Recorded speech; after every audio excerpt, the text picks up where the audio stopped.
बिस्मिल्लाहिर्रहमानिर्रहीम। शुरू अल्लाह के नाम से जो बड़ा मेहरबान निहायत रहम वाला है। अस्सलाम वालेकुम व्यूअर्स, मैं हूं लैला खान और आप देख रहे हैं मेरा चैनल वजीफा इन उर्दू। व्यूअर्स, आज आप लोगों के लिए जो वजीफा लेके आई हूँ शादी के लिए एक बहुत ही मुजारिब अमल है, बहुत ही ज्यादा मुजारिब है और बहुत ज्यादा जल्दी असर करने वाला वजीफा है जो आज आपसे शेयर कर रही हूँ। और बस आपने करना क्या है मेरे लिए, आपने मेरे चैनल को अगर आप नए हैं तो सब्सक्राइब करना है और मेरी वीडियो को मेरी हौसला अफजाई के लिए लाइक जरूर करना है। प्लीज लाइक जरूर किया करें, इससे मेरी हौसला अफजाई होती है। और मेरी वीडियो का लिंक जरूरतमंद लोगों के साथ जिन्हें आप जानते हैं शेयर जरूर करें। शुक्रिया। तो वजीफा किस तरह से करना है वो नोट कर लीजिए। किसी भी टाइम आप इस अमल को कर सकते हैं, लेकिन बेहतर होता है कि रात के वक्त, ये तहज्जुद के टाइम या उससे पहले, इशा के फौरन बाद से ये अमल शुरू कर लिया जाए। कोई भी वजीफा जिस तरह जो उसका टाइम नहीं बताया जाता, साथ फिक्स नहीं किया जाता, तो फिर उसको रात के वक्त करना चाहिए ताकि खामोशी और सुकून से किया जा सके। तो आपने सूरह इखलास का ये अमल है और सूरह इखलास को आपने पढ़ना है। जिस तरीके से पढ़ना है वो नोट कर लीजिए। सबसे पहले बावजू हो जाए। अगर आप नमाज किसी नमाज के साथ कर रहे हैं तो ठीक, नहीं तो अगर वैसे कर रहे हैं तो पहले बावजू हो जाए। अच्छी तरह पाकी की हालत में होगा, खवातीन के लिए खास के नापाकी में नहीं पढ़ा जाएगा, ये अमल नहीं किया जाएगा। पाकी की हालत जरूरी है। आपने सबसे पहले बावजू हो जाना है, उसके बाद फिर आपने इस्तगफार पढ़ना है। ठीक है, इस्तगफार का कोई भी कलमा आपने एक तस्बीह लाजमी पढ़नी है और उसके बाद फिर आपने दुरूद शरीफ पढ़ना है। दुरूद इब्राहिमी पढ़ें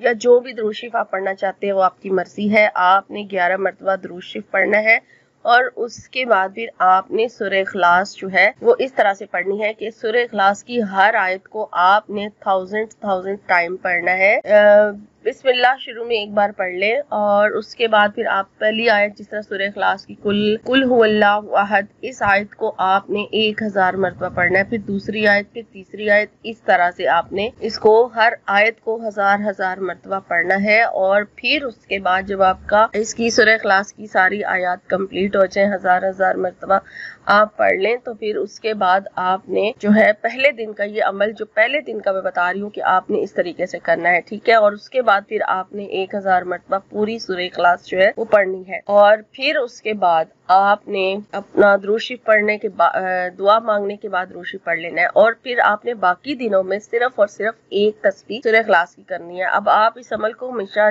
उस वक्त तक जारी रखें जब तक आपका मसला हल नहीं हो जाता। यकीन कीजिए कि ये इतना जबरदस्त अमल है कि आपको इससे पहले दिन ही 100% रिजल्ट मिल सकता है अगर आपने इसको बड़े अच्छे तरीके से अदा कर लिया, इसको कर लिया, इसको सही तरीके से अंजाम दे दिया। आपने 5 वक्त की नमाज की पाबंदी भी करनी है, सदका खैरात भी करना है। और अगर आप पहले से करते हैं फिर तो आपको जरूरत नहीं है, आपका वजीफा पहले दिन ही आपको कामयाब हो जाएगा। लेकिन अगर आप नमाज की पाबंद नहीं है तो फिर आपको टाइम लगेगा। पहले अपने आप को पाबंद बनाइए और उसके बाद फिर वजीफा करें, इंशाल्लाह आपको कामयाबी मिलेगी।